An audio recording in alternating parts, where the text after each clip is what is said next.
నమస్కారం N3 news కి స్వాగతం. నేను స్వాతి. ముందుగా ముఖ్యాంశాలు.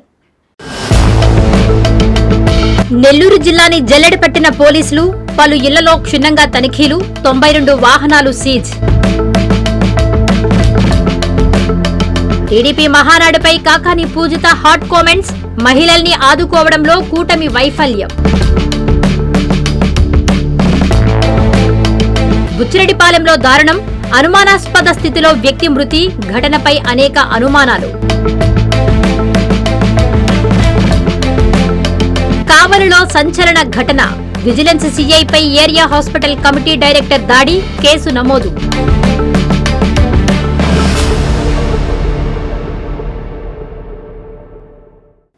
నెల్లూరు జిల్లా వ్యాప్తంగా పలు ప్రాంతాలను పోలీసులు జల్లెడపట్టారు. ప్రతి ఇంటిని క్షుణ్ణంగా తనిఖీ చేశారు. సరైన పత్రాలు లేని వాహనాలను సీజ్ చేసి స్టేషన్కు తరలించారు. అనుమానితులను గుర్తించి విచారించారు. ఎవరైనా అసాంఘిక కార్యకలాపాలకు పాల్పడితే కఠిన చర్యలు తప్పవని పోలీసులు హెచ్చరించారు.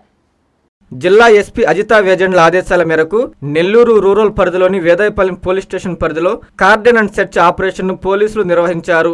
వేదాయపాలెం సీఐ శ్రీనివాసరావు ఆధ్వర్యంలో ఎస్ఐ 15 మంది సిబ్బందితో కలిసి వెంగళరావు నగర్లో ప్రతి ఇంటిని క్షుణ్ణంగా తనిఖీలు చేశారు. ఈ తనిఖీల్లో సరైన పత్రాలు లేని 7 మోటార్ బైకులు, ఒక ఆటోను పోలీసులు స్వాధీనం చేసుకుని స్టేషన్ కు తరలించారు. అలాగే 7 మంది అనుమానితులను, 4 మంది రౌడీ షీటర్లను తనిఖీ చేసి వివరాలు నమోదు చేశారు. ఎలాంటి చట్ట విరుద్ధ కార్యకలాపాలు గుర్తించబడలేదని పోలీసులు తెలిపారు. స్థానిక శాంతి భద్రతల పరిరక్షణలో ప్రజలు పోలీసులకు సహకరించాలని కోరారు. అనుమానాస్పద వ్యక్తుల కదలికలు లేదా అక్రమ కార్యకలాపాలపై సమాచారం తెలిసిన వెంటనే పోలీసులకు తెలియజేయాలని విజ్ఞప్తి చేశారు. జిల్లాలో శాంతి భద్రతలను మరింత బలోపేతం చేయడమే లక్ష్యంగా ఇటువంటి కార్డన్ అండ్ సెర్చ్ ఆపరేషన్స్ ను నిరంతరం కొనసాగిస్తామని ఎస్పీ తెలిపారు. జిల్లా ఎస్పీ అజితా వేజెండ్ల ఆదేశాల మేరకు నెల్లూరు జిల్లా కోవూరు పోలీస్ స్టేషన్ పరిధిలో పోలీసులు కార్డన్ అండ్ సెర్చ్ ఆపరేషన్ నిర్వహించారు. కోవూరు సిఐ సుధాకర్ రెడ్డి ఆధ్వర్యంలో ఎస్ఐ 20 మంది పోలీస్ సిబ్బంది తెల్లవారుజామున 5:30 నుండి 7 గంటల వరకు కోవూరు పోలీస్ స్టేషన్ పరిధిలోని గుమ్మలదెబ్బ న్యూ కాలనీలో సుమారు 120 ఇళ్లను క్షుణ్ణంగా తనిఖీ చేశారు. ఈ తనిఖీల్లో సరైన పత్రాలు లేని 24 ద్విచక్ర వాహనాలు, 4 ఆటోలను గుర్తించి స్వాధీనపరుచుకుని స్టేషన్ కు తరలించారు. ఎలాంటి అనుమానాస్పద లేదా చట్ట విరుద్ధ కార్యకలాపాలు గుర్తించబడలేదని పోలీసులు తెలిపారు. స్థానిక శాంతి భద్రతల పరిరక్షణలో ప్రజలు పోలీసులకు సహకరించాలని కోరారు. అనుమానాస్పద వ్యక్తుల కదలికలు లేదా అక్రమ కార్యకలాపాలపై సమాచారం తెలిసిన వెంటనే పోలీసులకు తెలియజేయాలని విజ్ఞప్తి చేశారు. జిల్లాలో శాంతి భద్రతలను మరింత బలోపేతం చేయడమే లక్ష్యంగా ఇటువంటి కార్డన్ అండ్ సెర్చ్ ఆపరేషన్స్ ను నిరంతరం కొనసాగిస్తామని ఎస్పీ తెలిపారు. జిల్లా ఎస్పీ డాక్టర్ అజితా వేజెండ్ల ఆదేశాల మేరకు గూడూరు రూరల్ పోలీస్ స్టేషన్ పరిధిలో పోలీసులు కార్డన్ అండ్ సెర్చ్ ఆపరేషన్ నిర్వహించారు. గూడూరు రూరల్ సర్కిల్ ఇన్స్పెక్టర్ ఆధ్వర్యంలో ఎస్ఐలు 25 మంది పోలీస్ సిబ్బందితో కలిసి చవటపాలెంలో ఉదయం 5:30 నుండి 7 గంటల వరకు సుమారు 150 ఇళ్లలో క్షుణ్ణంగా తనిఖీలు చేశారు. ఈ తనిఖీల్లో సరైన పత్రాలు లేని 9 ద్విచక్ర వాహనాలు, ఒక కారును గుర్తించి స్వాధీనపరుచుకుని స్టేషన్ కు తరలించారు. అదేవిధంగా పాత కేసుల్లో ముద్దాయిలుగా ఉన్న 3 అనుమానితులను, ఒక రౌడీ షీటర్ను గుర్తించి పోలీస్ స్టేషన్ కు పిలిపించి కౌన్సిలింగ్ నిర్వహించారు. భవిష్యత్తులో ఎటువంటి చట్ట విరుద్ధ కార్యకలాపాలకు పాల్పడకుండా ఉండాలని హెచ్చరించారు. వేసవి కాలంలో తీసుకోవాల్సిన జాగ్రత్తలు, కాలనీలో సీసీ కెమెరాల ఏర్పాటు ప్రాముఖ్యతపై ప్రజలకు అవగాహన కల్పించారు. నెల్లూరు జిల్లా కొండాపురం మండల కేంద్రంలోని బీసీ కాలనీలో పోలీస్ కార్డన్ సెర్చ్ జరిగింది. కలిగిరి సీఐ సుబ్బారావు, స్థానిక ఎస్ఐ శ్రీనివాసులు, సర్కిల్ పరిధిలో ఎస్ఐలు ఈ కార్డన్ సెర్చ్లో పాల్గొన్నారు. బీసీ కాలనీలోని 150 నివాసాల్లో సోదాలు నిర్వహించిన పోలీసులు 46 బైకులు, ఒక కారును గుర్తించారు. వీటికి సరైన పత్రాలు పరిశీలించి వదిలిపెట్టారు. ఈ సందర్భంగా రోడ్డు భద్రత, మహిళా వేధింపుల చట్టాలు, సీసీ కెమెరాల ఏర్పాటు తదితర అంశాలపై సీఐ సుబ్బారావు అవగాహన కల్పించారు. నెల్లూరు జీజీహెచ్ని ఎమ్మెల్యే కోటంరెడ్డి శ్రీధర్ రెడ్డి సోదరులు సందర్శించారు. యువతలో ప్రశ్నించే తత్వం పెరగాలన్నారు ఎమ్మెల్యే కోటంరెడ్డి.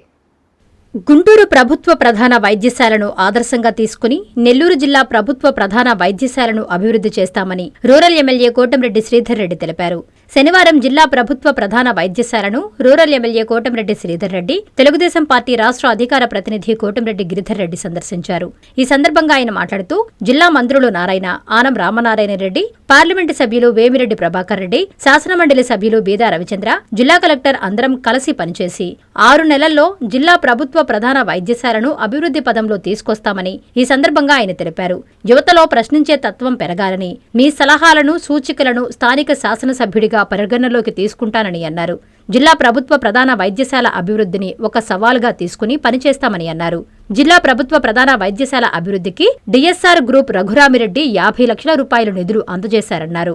రోగుల బంధువులకు ఏసీ రెస్ట్ రూమ్లు ఏర్పాటు చేస్తామన్నారు.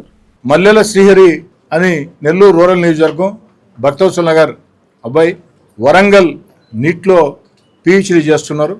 నా కార్యక్రమాన్ని స్పందించి నన్ను ప్రశ్నించవచ్చు అన్న నా కార్యక్రమాన్ని స్పందించి వారు నేరుగా స్పందించారు. వారి సూచన మేరకి ఇక్కడ రావటం జరిగింది.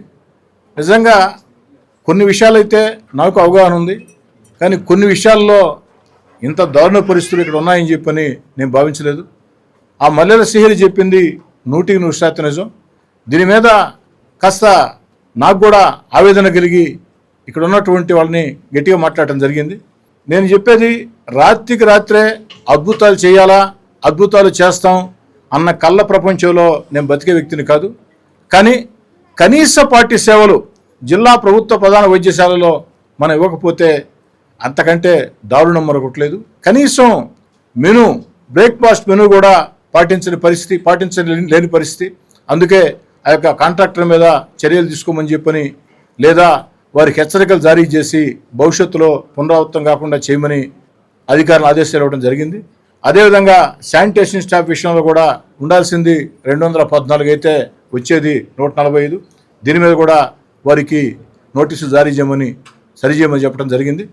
ఇక ఏదైతే ఫ్యాన్లు రిపేరు, అంతకంటే దారుణం మరొకట్లేదు. మీకు ఏదైనా సమస్య ఉంటే స్థానిక ఎమ్మెల్యేగా నేనున్నా, పార్లమెంట్ సభ్యులుగా వేమిరెడ్డి ప్రభాకర్ రెడ్డి గారు ఉన్నారు, జిల్లా కలెక్టర్ గారు ఉన్నారు, మంచి కలెక్టర్ గారు, మీరు తీసుకురావచ్చు. అది కాకుండా ఫ్యాన్లు కూడా తిరగని పరిస్థితి అంటే ఎంత దారుణం. రెండోది అల్ట్రాసౌండ్ పరీక్షల కోసం వచ్చేటప్పుడు ఇష్టారాజ్యంగా ఆలస్యం చేస్తున్నారని, సరైనటువంటి సమాధానాలు చెప్పట్లేదని కూడా ఇప్పుడు కూడా ఒక మిత్రుడు, మీడియా మిత్రుడు మాట్లాడటం జరిగింది.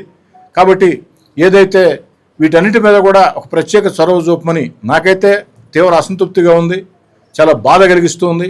ఈ యొక్క ముహూర్త బలం బాగుందా అన్నట్టు మల్లెల శ్రీహరి పిహెచ్డీ విద్యార్థి సూచన అన్నట్టు డిఎస్ఆర్ గ్రూప్కు సంబంధించినటువంటి రఘురామరెడ్డి గారు ఒక 50 లక్షల రూపాయలు ఈ యొక్క ప్రభుత్వ ప్రధాన వైద్యశాలలో ఇస్తామని చెప్పని వారు చెప్పడం జరిగింది. వారు ప్రధానంగా 2 సూచనలు చేశారు. వారు ఏదైతే హాస్పిటల్ మొత్తానికి ఒక ప్రత్యేకమైనటువంటి వాటర్ ప్లాంట్, అదేవిధంగా పేషెంట్ల బంధువులు ఒక 400 మందికి ఒక ఏసీ రెస్ట్ హౌస్ లాగా, అంటే వేచి ఉండే గది, ఆ యొక్క పేషెంట్ల బంధువులు వేచి ఉండే గది వారే మేము మెయింటైన్ చేస్తాం దాన్ని. ఎందుకంటే పెట్టడం ఇంపార్టెంట్ కాదు, పెట్టిన తర్వాత మెయింటెనెన్స్ కూడా ఇంపార్టెంట్. అదే మాట వాళ్ళు అడిగాను, వాళ్ళే మేమే మెయింటైన్ చేస్తామని చెప్పడం జరిగింది. ఇంకా కూడా ఏదైనా వారి వైపు నుంచి సేవలు అందించేదానికి నేను ప్రయత్నం చేస్తాను. 48 మంది లబ్ధిదారులకు 35.37 లక్షల సీఎం సహాయ నిధి చెక్కులను కావలి ఎమ్మెల్యే కావి కృష్ణారెడ్డి పంపిణీ చేశారు. ఇప్పటి వరకు నియోజకవర్గంలో 1188 మంది సీఎంఆర్ఎఫ్ చెక్కులను పంపిణీ చేశామని తెలిపారు. పేద మధ్యతరగతి కుటుంబాలకు అత్యవసర వైద్య చికిత్సలు, ఇతర అవసరాల సమయంలో ముఖ్యమంత్రి సహాయ నిధి ద్వారా రాష్ట్ర ప్రభుత్వం అండగా నిలుస్తోందని కావలి ఎమ్మెల్యే కావి కృష్ణారెడ్డి తెలిపారు. నెల్లూరు జిల్లా కావలిలోని ఎమ్మెల్యే తన కార్యాలయం వద్ద 35వ విడతగా 48 మంది లబ్ధిదారులకు 35,77,408 విలువైన ముఖ్యమంత్రి సహాయ నిధి చెక్కులను పంపిణీ చేశారు. ఈ సందర్భంగా ఎమ్మెల్యే కావి కృష్ణారెడ్డి మాట్లాడుతూ, ముఖ్యమంత్రి ఆశీస్సులతో ఇప్పటివరకు కావలి నియోజకవర్గంలో 1,188 మంది లబ్ధిదారులకు మొత్తం 9,66,47,935 రూపాయలు మేర ముఖ్యమంత్రి సహాయ నిధి అందజేయడం జరిగిందన్నారు. ఈ కార్యక్రమంలో టీడీపీ పట్టణ అధ్యక్షులు గుత్తికొండ కిషోర్, ప్రధాన కార్యదర్శి జ్యోతి బాబురావు, ఇతర నాయకులు పాల్గొన్నారు. కావలి తెలుగుదేశం పార్టీలో ఎవరైనా సీఎం రిలీఫ్ ఫండ్ కోసం దరఖాస్తు చేసుకున్నట్లయితే వారికి తప్పకుండా మనం ఎంతో కొంత వాళ్ళకి వృత్తి ఏర్పాటు చేసేటువంటి దానికి నాంది పలికి 23 నెలలు పూర్తయినటువంటి ఈ కాలంలో దాదాపు 1700 అప్లికేషన్లు ఈ రోజుకి రావటం, అంటే దాదాపు రోజుకు 3 యావరేజ్ మీద 3 అప్లికేషన్లు, రోజుకి 3 సీఎం రిలీఫ్ ఫండ్ కింద అప్లై చేయడం. అందులో ఈ రోజున 1188 మందికి ఇప్పటికే 9,67,00,000 రూపాయలు ఈ రోజు సీఎం రిలీఫ్ ఫండ్ అందించడం జరిగింది. ఈ రోజున 48 మందికి 35 కోట్ల రూపాయలు 35 లక్షల రూపాయలు కూడా డిస్ట్రిబ్యూట్ చేయడం కూడా జరుగుతుంది. తెలుగుదేశం పార్టీ మహానాడు కాదని అది మాయనాడు అని వైఎస్ఆర్ కాంగ్రెస్ పార్టీ రాష్ట్ర మహిళా వర్కింగ్ ప్రెసిడెంట్ కాకాని పూజిత సంచలన కామెంట్స్ చేశారు. మహిళల్ని బలవంతంగా మహానాడుకు తీసుకురావడం దారుణం అన్నారు. మహిళలకు ఇచ్చిన హామీలను నెరవేర్చడంలో కూటమి ప్రభుత్వం వైఫల్యం చెందిందని విమర్శించారు. మహిళలకు ప్రాధాన్యత ఇచ్చిన ఘనత ఒక్క వైఎస్ జగన్మోహన్ రెడ్డికే దక్కుతుందని చెప్పారు. నెల్లూరు జిల్లా వైసీపీ కార్యాలయంలో ఆమె మీడియాతో మాట్లాడారు. గత 2 రోజుల నుంచి టీడీపీ పార్టీ ఒక మాయనాడు అనేటువంటి ఒక స్క్రిప్ట్కి తెరదీశారు. మహానాడు జరిగింది, అది మహానాడు అని నేను అనుకోను, అది మాయనాడు అని అంటాను. ఎందుకంటే ఉన్నవి లేనట్టుగా, లేనవి ఉన్నట్టుగా మాయ చేసేటువంటి ఒక ప్రోగ్రాము మాయనాడు. మీరు మహానాడు ప్రోగ్రాం ఎలా చేశారు, ఎందుకు చేశారు, ఇవన్నీ మేము అడగం. సరే, ప్రతి పార్టీ వాటికి సంబంధించిన ప్రోగ్రాములు చేసుకుంటుంది. పబ్లిసిటీ కొద్దీ ఎంత డబ్బులు టీడీపీ పార్టీ ప్రజల డబ్బులు వేస్ట్ చేస్తుంది అనేటువంటి దాని మీదకి వెళ్తే ఒక మహానాడని కాదు అన్నిటి మీద మాట్లాడాల్సి ఉంటుంది. సరే, అవన్నీ కూడా పక్కన పెడితే మహానాడు మహిళల థీమ్లో పెట్టారు. ఆంధ్రప్రదేశ్లో మహిళలకు రక్షణ లేదు, కానీ టీడీపీ పార్టీ మాత్రం మహానాడు లేడీస్ థీమ్ మీద పెట్టింది. మహిళా శక్తి, మహిళా థీము, రకరకాలైనటువంటి క్యాప్షన్లు బాగా అరేంజ్ చేస్తారండి. ఇప్పుడు మనకి మూవీలో పైన పేరు, దాని కింద క్యాప్షన్ ఎలా అయితే అరేంజ్ చేస్తారో అంత ఐ క్యాచింగ్గా అందరికీ వెంటనే రిజిస్టర్ అయ్యేలాగా అయితే అన్నీ రిజిస్టర్ చేస్తారు. సరే, తీరా ఈ మహానాడులో చూస్తే మహానాడుకి వచ్చినటువంటి మహిళల్ని ఎలా తీసుకొచ్చారు? డిఆర్డిఏల్ని పెట్టి, విఓఎల్ని పెట్టి బలవంతంగా మహిళల్ని నిర్బంధించినట్టు తీసుకొచ్చారా లేదా? అంటే మహిళలకి సంబంధించిన థీమ్ పెట్టాం కాబట్టి, మహిళలు మీ ముఖం చూడడానికి కూడా ఇష్టపడట్లేదు కాబట్టి, మహిళల్ని ఎలాగైనా అక్కడ పెట్టారు కాబట్టి వాళ్ళ మీద కూడా దౌర్జన్యంగా తీసుకొచ్చి వాళ్ళని అక్కడ కూర్చోబెట్టారు. నెల్లూరు ఎన్టీఆర్ పార్కు ప్రాంగణంలో నూతనంగా ఏర్పాటవుతున్న ఎస్పీ బాలసుబ్రహ్మణ్యం విగ్రహ నిర్మాణ పనులను కమిషనర్ నందన్తో కలిసి రూరల్ ఎమ్మెల్యే కోటంరెడ్డి శ్రీధర్ రెడ్డి పరిశీలించారు. పనులు త్వరితగతిన పూర్తి చేసి ప్రజలకు అందుబాటులోకి తీసుకురావాలని అధికారులను ఆదేశించారు ఎమ్మెల్యే శ్రీధర్ రెడ్డి. నెల్లూరు నగరపాలక సంస్థ కమిషనర్ వైవో నందన్ రూరల్ నియోజకవర్గం శాసనసభ్యులు కోటంరెడ్డి శ్రీధర్రెడ్డితో కలిసి స్థానిక అన్నమయ్య సర్కిల్ ఎన్టీఆర్ పార్కు ప్రాంగణంలో నూతనంగా ఏర్పాటు చేస్తున్న ఎస్పీ బాలసుబ్రహ్మణ్యం విగ్రహ నిర్మాణ పనులను శనివారం పర్యవేక్షించారు. నిర్దేశించిన సమయంలోగా విగ్రహం నిర్మాణ ఏర్పాట్ల పనులను పూర్తి చేసి ప్రజలకు అందుబాటులోకి తీసుకురావాలని కమిషనర్ అధికారులను ఆదేశించారు. ఈ కార్యక్రమంలో తెలుగుదేశం పార్టీ రాష్ట్ర అధికార ప్రతినిధి కోటంరెడ్డి గిరిధర్ రెడ్డి, ఎస్పీ బాలసుబ్రహ్మణ్యం విగ్రహ ఏర్పాటు కమిటీ ప్రతినిధులు తుంగా ప్రభాత్ రెడ్డి, నగరపాలక సంస్థ అధికారులు, సిబ్బంది పాల్గొన్నారు. నెల్లూరు జిల్లాలో దారుణం చోటు చేసుకుంది. చెరువులో ఓ వ్యక్తి అనుమానాస్పద స్థితిలో మృతి చెంది ఉన్నాడు. ఆత్మహత్య, హత్య అనే కోణంలో పోలీసులు కేసు నమోదు చేసి దర్యాప్తు చేపట్టారు. నెల్లూరు జిల్లా బుచ్చిరెడ్డిపాలెం మండలంలోని పోలినాయుడు చెరువులో దారుణం చోటు చేసుకుంది. గ్రామంలోని తన ఇంటి వెనుక పఠాన్ నాగూర్ అనే వ్యక్తి అనుమానాస్పద స్థితిలో మృతి చెంది పడి ఉన్నాడు. మృతదేహంపై గాయాలు ఉండడంతో ఎవరైనా హత్య చేసి ఉంటారని బంధువులు అనుమానం వ్యక్తం చేస్తున్నారు. రూరల్ డీఎస్పీ ఘట్టమనేని శ్రీనివాసరావు సంఘటనా స్థలానికి చేరుకుని మృతదేహాన్ని పరిశీలిస్తున్నారు. క్లూస్ టీమ్, డాగ్ స్క్వాడ్ ద్వారా పోలీసులు ఆధారాలు సేకరిస్తున్నారు. బుచ్చిరెడ్డిపాలెం పోలీసులు కేసు నమోదు చేశారు. హత్య లేక ఆత్మహత్య అనేది పోలీసుల దర్యాప్తులో తెలియాల్సి ఉంది. నెల్లూరు జిల్లా సీతారామపురంలో రోడ్డు ప్రమాదం జరిగింది. సిమెంట్ మిక్సింగ్ లారీ మలుపు వద్ద తిరుగుతుండగా అదుపు తప్పి సుమారు 150 అడుగుల లోయలో పడిపోయింది. ప్రమాదంలో 2 గోవులు మృతి చెందాయి. నెల్లూరు జిల్లా సీతారామపురం మండలం పోరు మామిళ్ల ఘాట్ రోడ్డులో ఈ తెల్లవారుజామున సిమెంట్ మిక్సింగ్ లారీ మలుపు తిరగడంతో అదుపు తప్పి సుమారు 150 అడుగుల లోయలో పడిపోయింది. ఈ ప్రమాదంలో లారీ పూర్తిగా దెబ్బతింది. డ్రైవర్కు తీవ్ర గాయాలవడంతో చికిత్స నిమిత్తం వైద్యశాలకు తరలించారు. ఈ ప్రమాదంలో లారీ ఢీకొనడంతో 2 ఆవులు మృతి చెందాయి. ఈ ఘటనకు సంబంధించి పూర్తి వివరాలు ఇంకా తెలియాల్సి ఉంది. విజిలెన్స్ సీఐపై కావలి ఏరియా వైద్యశాల అభివృద్ధి కమిటీ డైరెక్టర్ చవల రామకృష్ణ దౌర్జన్యానికి పాల్పడ్డ సంచలన ఘటన నెల్లూరు జిల్లాలో సంచలనంగా మారింది. సీఐ ఫిర్యాదుతో పోలీసులు కేసు నమోదు చేసి దర్యాప్తు చేస్తున్నారు. కావలిలో ఏరియా వైద్యశాల అభివృద్ధి కమిటీ డైరెక్టర్ చవల రామకృష్ణ మరోమారు దౌర్జన్యానికి పాల్పడ్డాడు. ఈసారి ఏకంగా రాష్ట్ర ప్రభుత్వం కావలి రియల్ ఎస్టేట్ అక్రమాలపై నియమించిన విజిలెన్స్ అధికారిపైనే దౌర్జన్యం, బెదిరింపులు, దుర్భాషలకు దిగాడు. అంతటితో ఆగక నేను ఎమ్మెల్యే మనిషిని, మాపైనే విచారిస్తావా అంటూ హల్చల్ చేశారు. శుక్రవారం రాత్రి జరిగిన ఈ ఘటన కావలిలో సంచలనంగా మారింది. విజిలెన్స్ సిఐ నరసింహారావు ఫిర్యాదుతో కావలి 1 టౌన్ పోలీస్ స్టేషన్లో చవల రామకృష్ణ, కనక కిరీటి అనే మరో వ్యక్తిపై కేసులు నమోదయ్యాయి. 2019 నుంచి 2024 వరకు వేసిన లేఅవుట్లలో అక్రమాలు, ప్రభుత్వ భూముల కబ్జాలపై ప్రభుత్వం విజిలెన్స్ విచారణకు ఆదేశించింది. దీనితో నెల్లూరు విజిలెన్స్ సిఐ నరసింహారావు ఆధ్వర్యంలో నెల రోజులుగా విచారణ చేస్తున్నారు. ఈ నేపథ్యంలో అప్పటి భూముల క్రయ విక్రయాలకు సంబంధించి డాక్యుమెంట్ రైటర్ల వద్ద వివరాల కోసం సిఐ నరసింహారావు వచ్చారు. దీంతో వారికి ఒత్తాసుగా వచ్చిన కావలి ఏరియా వైద్యశాల అభివృద్ధి కమిటీ డైరెక్టర్ చవల రామకృష్ణ, మరో రియల్ ఎస్టేట్ మీడియేటర్ కనక కిరీటీలు సిఐపై దౌర్జన్యానికి దిగారు. చవల రామకృష్ణ ఏరియా వైద్యశాల అభివృద్ధి కమిటీ డైరెక్టర్ గా వ్యవహరిస్తూ గతంలో జర్నలిస్టులపైన దౌర్జన్యానికి దిగాడు.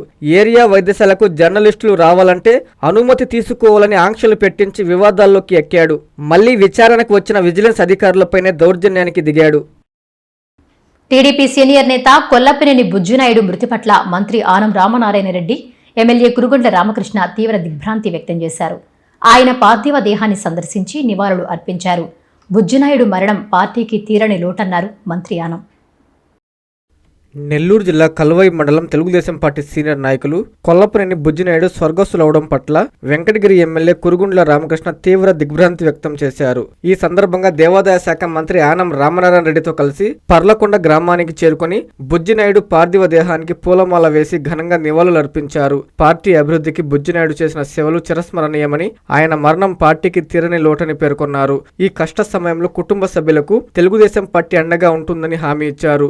భగవంతుడు వారి ఆత్మకు శాంతి చేకూర్చాలని, కుటుంబ సభ్యులకు ఈ విషాదాన్ని తట్టుకునే మనోధైర్యాన్ని ప్రసాదించాలని ప్రార్థించారు. 2047 నాటికి వికసిత్ భారత్ సాధనలో విద్యారంగమే కీలకమని పలువురు వీసీలు పేర్కొన్నారు. నెల్లూరు నారాయణ ఇంజనీరింగ్ కాలేజ్లో జరిగిన ఒక్కరోజు సెమినార్లో వారు పాల్గొని మేనేజర్ విద్యలో ఏఐ మార్పులపై పిలుపునిచ్చారు. నెల్లూరులోని నారాయణ ఇంజనీరింగ్ కాలేజ్ మేనేజ్మెంట్ విభాగం ఆధ్వర్యంలో ఆర్టిఫిషియల్ ఇంటెలిజెన్స్ నేపథ్యంలో మేనేజ్మెంట్ విద్యలో రావాల్సిన మార్పులు అనే అంశంపై ఒకరోజు ప్రాముఖ్యమైన సెమినార్ నిర్వహించారు. ఈ కార్యక్రమానికి ముఖ్య అతిథిగా విచ్చేసిన Yogi Vemana university vice chancellors Rajasekhar, Srikrishna Devaraya university vice chancellors NVR Jyothi Kumar, Vikrama Simhapuri university vice chancellors Allam Srinivasa Rao, MBA Deen Dhananjay పాల్గొని మాట్లాడుతూ దేశవ్యాప్తంగా నూతన విద్యా విధానం అమలవుతున్న తరుణంలో ఉన్నత విద్యా సంస్థలను మారుతున్న కాలానికి అనుగుణంగా ట్రాన్స్ఫార్మ్ చేసుకోవాల్సిన అవసరం ఎంతైనా ఉందని నొక్కి చెప్పారు. 2035 నాటికి గ్రాస్ ఎన్రోల్మెంట్ రేషియోను 50% పెంచేందుకు, అలాగే 2047 నాటికి వికసిత్ భారత్ స్వర్ణాంధ్రప్రదేశ్ సాధన దిశగా అడుగులు వేయడంలో విద్యారంగం కీలక పాత్ర పోషించాలన్నారు. సృష్టికర్త అయిన మనిషి ఎప్పుడు మాస్టర్ గానే ఉండాలని, సాంకేతికతను నైతికంగా చట్టబద్ధంగా ఎలా ఉపయోగించాలో విద్యార్థుల్లో సామాజిక స్పృహను పెంపొందించాల్సిన బాధ్యత అధ్యాపకులపైనే ఉందని తెలిపారు. నారాయణ ఇంజనీరింగ్ కాలేజీలో జరిగిన ఈ సదస్సులో పలువురు ప్రతినిధులు పాల్గొన్నారు. ఎంబీఏలో సమూలమైన మార్పులు తీసుకురావాలి. ఇంకా ఎగ్జామినేషన్ ఓరియంటేషన్ కాకుండా టెక్నాలజీ ఇంటిగ్రేట్ చేసి and artificial intelligence, chat boards ఇవన్నీ కూడా ఇంటిగ్రేట్ చేసి బోధనా పద్ధతుల్లో మార్పులు తీసుకురావాలి, సిలబస్లో మార్పులు తీసుకురావాలి. తద్వారా స్కిల్స్ అభివృద్ధి చెంది ఉద్యోగానికి, పరిశ్రమకి పనికొచ్చే చదువులు నేర్పించాలనేటువంటి తీర్మానానికి అయితే వచ్చాం. దాని ద్వారా విద్య ఎక్కువ డెవలప్ అవడం వల్ల మన వాళ్ళు ఇతర దేశానికి వెళ్ళి రెమిటెన్సెస్ పంపించడం వల్ల మన ఎకానమీ సూపర్ ఎకనామిక్ పవర్గా అవుతుంది. Next 5 years 6 years down the line number 2 or number 1 అయినా సూపర్ ఎకనామిక్ పవర్ అయినా ఆశ్చర్యం లేదు. దీనికి అంతా కారణం ఏంటంటే మన విద్యలో మనం ఈ ఆర్టిఫిషియల్ ఇంటెలిజెన్స్ని ఎంత చక్కగా ఇంటిగ్రేట్ చేయగలుగుతున్నాము. తద్వారా టీచర్లకు కూడా ట్రైనింగ్ ఇవ్వాలా, స్టూడెంట్కి ట్రైనింగ్ ఇవ్వాలా, మరి ఎకడమిక్ లీడర్షిప్కి ట్రైనింగ్ ఇవ్వాలా. మరి వీటికి కావాల్సిన ఇన్ఫ్రాస్ట్రక్చర్ని వాళ్ళు చాలా పెద్ద ఎత్తున సమకూర్చాల్సిన అవసరం ఉంది. మరి చాలా మార్పులు అయితే వచ్చినాయి. ఈ అవకాశాన్ని మనం సద్వినియోగం చేసుకోకపోతే ఇతర దేశాలతో పోటీ తట్టుకోలేము. అంచేత విద్యని సమూలంగా స్కూల్ లెవెల్లో, కాలేజీ లెవెల్లో, యూనివర్సిటీ లెవెల్లో సమూలమైన మార్పులు తీసుకురావాలా. ఇది ఒక we are at the cusp of the revolution, in the throes of a revolution, artificial intelligence revolution. Unless we integrate artificial intelligence into our teaching pedagogy and request the faculty to go for training and development and motivate the students to learn AI tools and techniques, and we may not be able to develop. So this is the need of the hour is implementation of artificial intelligence or adoption of artificial intelligence for the development, strengthening of MBA program. క్లిష్టమైన liver క్యాన్సర్కు తొలి advanced microwave ablation విజయవంతమైనట్లు ప్రముఖ international radiologist doctor నేలల కృష్ణతేజ తెలియజేశారు. చికిత్స మొత్తం సమయంలో రోగి పూర్తిగా చైతన్యంతో సౌకర్యంగా ఉండగా అనంతరం వేగంగా కోలుకున్నారని డాక్టర్ కృష్ణతేజ తెలియజేశారు. నెల్లూరు మెడికవర్ హాస్పిటల్ నిపుణులు క్లిష్టమైన లివర్ క్యాన్సర్కు తొలి అడ్వాన్స్డ్ మైక్రోవేవ్ అబ్లేషన్ విజయవంతంగా పూర్తి చేసినట్లు హాస్పిటల్ ప్రముఖ international radiologist doctor Nerella Krishna Teja పేర్కొన్నారు. ఈ సందర్భంగా హాస్పిటల్లో ఆయన హాస్పిటల్ సెంటర్ హెడ్ లావణ్యతో కలిసి మీడియా సమావేశం నిర్వహించి మాట్లాడారు. డాక్టర్ నేరెల కృష్ణతేజ మాట్లాడుతూ నెల్లూరు పరిసర ప్రాంతాల్లో సుమారు 100 నుండి 150 కిలోమీటర్ల పరిధిలో ఇంత క్లిష్టమైన లివర్ క్యాన్సర్కు ఈ స్థాయి అడ్వాన్స్డ్ మైక్రోవేవ్ ఆబ్లేషన్ విజయవంతంగా నిర్వహించడం ఇదే తొలిసారి అని తెలిపారు. ప్రధాన రక్తనాళాలకు సమీపంలో ఉన్న ట్యూమర్లను చికిత్స చేయడం వైద్య రంగంలో అత్యంత క్లిష్టమైన ప్రక్రియలో ఒకటిగా భావిస్తారన్నారు. అయితే ఈ మొత్తం చికిత్సను ఎలాంటి ఓపెన్ సర్జరీ లేకుండా, జనరల్ అనస్థీషియా అవసరం లేకుండానే డే కేర్ విధానంలో పూర్తి చేస్తామని చెప్పారు. చికిత్స మొత్తం సమయంలో రోగి పూర్తిగా చైతన్యంతో సౌకర్యంగా ఉండగా అనంతరం వేగంగా కోలుకున్నారన్నారు. అనంతరం లావణ్య మాట్లాడారు. రీసెంట్గా ఒక 2 days బ్యాక్ మనం ఇక్కడ ఒక పేషెంట్కి మైక్రోవేవ్ అబ్లేషన్ అనే ఒక ప్రొసీజర్ చేశామండి. ఆ procedure for the first time ఈ నెల్లూరుకి చుట్టుపక్కల ఒక 100 to 150 కిలోమీటర్స్ రేడియస్లో ఫర్ ద ఫస్ట్ టైం ఆ ప్రొసీజర్ చేశామండి. ఆ ప్రొసీజర్ ఎందుకు అంత ఇంపార్టెంట్ అంటే అడ్వాన్స్డ్ లివర్ క్యాన్సర్ ఉంది ఆ పేషెంట్కి. దాంతోపాటు పేషెంట్కి portal hyper tension and cirrhosis అనే వ్యాధి లక్షణాలు కూడా ఉన్నాయన్నమాట. అలాంటి కేసులకి జనరల్గా ఏంటంటే సర్జరీ చేయడం చాలా రిస్కీ థింగ్. అందుకని మన సర్జరీ లేకుండా పేషెంట్కి కీహోల్ సర్జరీ ద్వారా మనం మైక్రోవేవ్ అబ్లేషన్ ప్రొసీజర్ని పర్ఫామ్ చేసి ఆ క్యాన్సర్ కణితను ఆల్మోస్ట్ మొత్తం కంప్లీట్గా నయం చేశామన్నమాట. సో ఆ ప్రొసీజర్ చాలా విజయవంతంగా అయింది. ఎటువంటి అనెస్థీషియా లేకుండా, కోత లేకుండా, పేషెంట్కి ఎటువంటి నొప్పి కలగకుండా, బాధ కలగకుండా 1 hour టైంలో మనం అడ్వాన్స్డ్ ఇమేజింగ్ పరికరాలు వాడి మ్యాప్ చేసి ఆ లీజన్ ఎక్కడుందో ఏంటో కనిపెట్టి కంటిన్యూస్ మానిటరింగ్లో పేషెంట్ చేసాం. త్రూఅవుట్ ద ప్రొసీజర్ ఆ 1 hour ప్రొసీజర్ పేషెంట్ మొత్తం చాలా కంఫర్టబుల్గా మనతో మాట్లాడుతూ నీట్గా రెస్పాండ్ అవుతూ మనం చెప్పిన దాని కమాండ్స్ ఒబే చేస్తూ చేయించుకున్నారనమాట. పోస్ట్ ప్రొసీజర్ ఎటువంటి కాంప్లికేషన్స్ లేవు, కంప్లీట్గా వైటల్స్ అంతా నార్మల్గా ఉన్నాయి. ఇమీడియట్ ప్రొసీజర్ పేషెంట్ని కంప్లీట్గా డిశ్చార్జ్ చేశామన్నమాట. ప్రొసీజర్ తర్వాత పేషెంట్కి ఎటువంటి కాంప్లికేషన్స్ లేవు. పక్కనున్న రక్తనాళాలు చుట్టుముట్టి ఉన్నాయన్నమాట. ఆ పర్టికులర్ కణితకి ఏదైతే మనం అబ్లేషన్ చేశామో ఆ ప్రొసీజర్ యూజువల్లీ చాలా కాంప్లికేటెడ్ అవుతాయి సర్జరీ చేస్తే. కానీ మనం ఎటువంటి కాంప్లికేషన్స్ లేకుండా ఆ రక్తనాళాల సరఫరాని ఎక్కడ ఇబ్బంది కలిగించకుండా కంప్లీట్గా మన మెడికవర్ హాస్పిటల్స్లో ఉండే అడ్వాన్స్డ్ ఇమేజింగ్ పరికరాలని వాడి దాన్ని చాలా విజయవంతంగా కంప్లీట్గా ఆ కణితను మనం అబ్లేట్ చేసామన్నమాట. ఇటువంటి ప్రొసీజర్స్ మనకి నెల్లూరులో ఓన్లీ మెడికవర్ హాస్పిటల్స్లోనే చేయడానికి అవుతుంది. అండ్ ఇటువంటి అడ్వాన్స్డ్ ఎక్విప్మెంట్ కలిగిన మెడికవర్ హాస్పిటల్ ఈ cancer treatments keyless procedures, scarless procedures అందించడంలో స్టేట్లోనే ఫస్ట్ ప్లేస్లో నిలుస్తుంది అనమాట. సో ఎటువంటి లివర్ క్యాన్సర్ సంబంధించిన ట్రీట్మెంట్స్ కానీ, బోన్ క్యాన్సర్ కానీ, thyroid oblations, breast lesions, prostate lesions ఇలాంటి ఎటువంటి క్యాన్సర్కి సంబంధించిన డిసీజెస్ ఉన్నా కూడా మెడికవర్ హాస్పిటల్లో ఎటువంటి కోత, సర్జరీ, అనెస్థీషియా ఇటువంటివి ఏమీ లేకుండా విజయవంతంగా డే కేర్ ప్రొసీజర్లో మనం సర్జరీస్ చేసి పేషెంట్ని డిశ్చార్జ్ చేయొచ్చు. గిరిజనులకు కేటాయించిన మేయర్ స్థానం విషయంలో రాజకీయాలు చేయొద్దని మాజీ మేయర్ శ్రవంతి భర్త జయవర్ధన్ అన్నారు. నెల్లూరులో ఆయన మీడియాతో మాట్లాడుతూ కుటిల రాజకీయాలు మానుకోవాలని హితవు పలికారు. మున్సిపల్ ఎన్నికలు సమీపిస్తున్న సమయంలో మాజీ మేయర్ శ్రవంతి భర్త జయవర్ధన్ మీడియా సమావేశం నిర్వహించారు. ఈ సందర్భంగా ఆయన మాట్లాడుతూ రాష్ట్రంలో అత్యంత ప్రాధాన్యత కలిగిన నగరపాలక సంస్థ నెల్లూరు. 50 సంవత్సరాల తరువాత ఈ మేయర్ స్థానం గిరిజనులకు రావడం జరిగిందన్నారు. అయితే గతంలో జరిగిన పరిణామాల నేపథ్యంలో దాదాపు 3 నెలల సమయం గిరిజనులకు దక్కకుండా పోయిందని, ఎట్టకేలకు అనేక పరిణామాల నేపథ్యంలో తప్పక ఆ స్థానంలో గిరిజనులకు చెందిన వారిని కూర్చోబెట్టారన్నారు. అయితే మళ్లీ అదే కుటిల రాజకీయాలు చేస్తూ ముందుగానే నెల్లూరు నగరపాలక సంస్థ కార్యవర్గాన్ని రద్దు చేసి ఎన్నికలకు వెళ్లాలనే ఆలోచనలు ప్రభుత్వ పెద్దలు ఉన్నట్లు తెలుస్తుందన్నారు. అటువంటి ఆలోచన ఉంటే వెంటనే విరమించుకోవాలని అన్నారు. ఇది గిరిజనుల హక్కులపై జరుగుతున్న దాడిగా మేము భావిస్తామని ఈ సందర్భంగా జయవర్ధన్ అన్నారు. అటువంటి పరిస్థితే వస్తే రాజకీయపరమైన, న్యాయపరమైన పోరాటాలకు సిద్ధమవుతామని హెచ్చరించారు. దాదాపు 40-50 సంవత్సరాల తరువాత ఒక ప్రతిష్టాత్మకమైనటువంటి నగరపాలక సంస్థ మేయర్ స్థానాన్ని గిరిజనులకు కేటాయిస్తే 5 సంవత్సరాల కాలానికి ప్రజలు ఓట్లేసి మేయర్ని ఎన్నుకుంటే ఆ 5 సంవత్సరాల కాలం గిరిజనులకు దక్కకుండా జరుగుతున్నటువంటి పరిణామాలు ఏవైతే ఉన్నాయో అవి చాలా దురదృష్టకరం అని చెప్పి ఈ సందర్భంగా చెప్తా ఉన్నాం. నేటి జీవన విధానంలో ప్రతి ఒక్కరూ యోగాను నిత్య జీవితంలో భాగం చేసుకోవాలని సంఘం ఎస్ఐ భోజ్యా నాయక్ సూచించారు. సంఘం హైస్కూల్ ప్రాంగణంలో యోగా మాస్టర్ పెంచలయ్య పోలీసులతో యోగాసనాలు వేయించారు.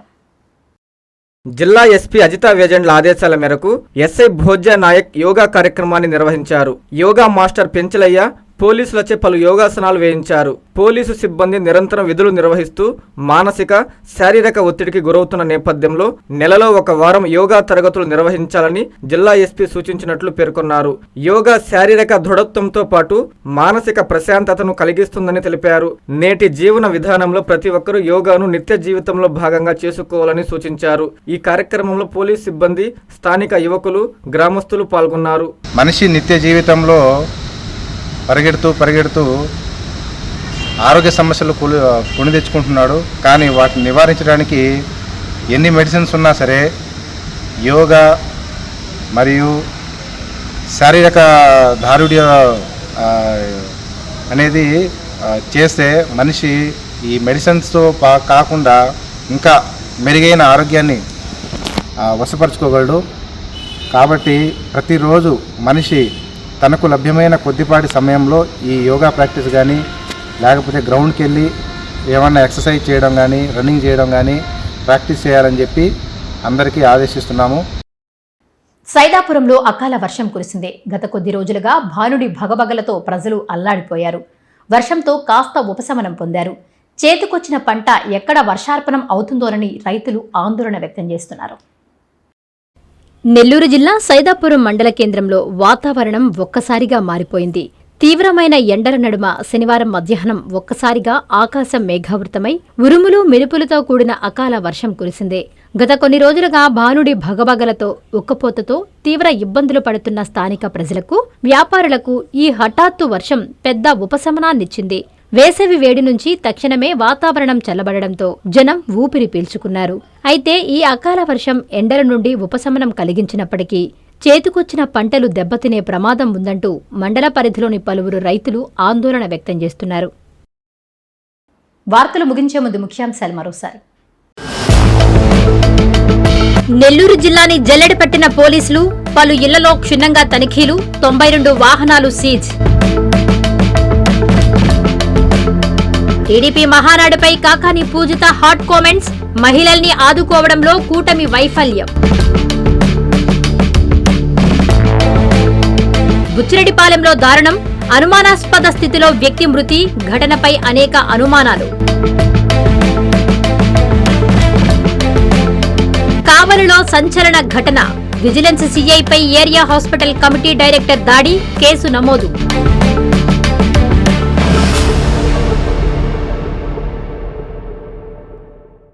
ఈ వార్తలు ఇంతటితో సమాప్తం. నమస్కారం.